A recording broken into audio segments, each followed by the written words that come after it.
Жайыт жерлерди эффективдүү өнүктүрүүдө кайра жанма энергия булактарынын пайдасы мол. Бул нерсени сыр жээгинде чарбачылыктар иш жүзүндө далилдеп жатышат. Чабандар айрыкча жер астынан суу чыгарууга жана турмуштук зарылчылыктар үчүн күн панелдерин пайдаланууга өтө баштаган. Эми алар ток булактарын күнү бою колдонуу мүмкүнчүлүктөрүнө ээ болуп жатышат.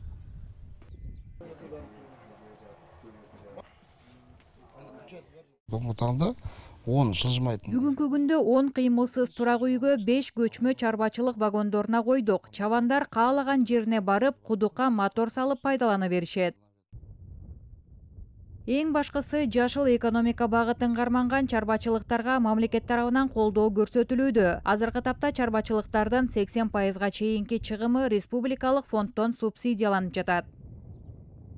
Жайындык жерлерди дамытуу үчүн осы кудуктар казылган. Жайыт жерлерди өнүктүрүү үчүн ушул кудуктарды, скважиналарды казууга жана алардын күн панелдери көчмө вагондоруна 80%дай субсидия төлөнүп келе жатат. Быйыл эле 67 кудук казылууда. Анын эсебинен бизде азыр 100 000 гектардай чабандык жерлер өрчүтүлүп жатат.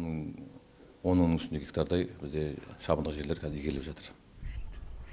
Өткөн жылы сыр аймагында 35 чарбачылык альтернативдүү энергияны пайдалана баштаса, быйыл 56 ишкер өз чарбачылыктарына ушул технологияны киргизген.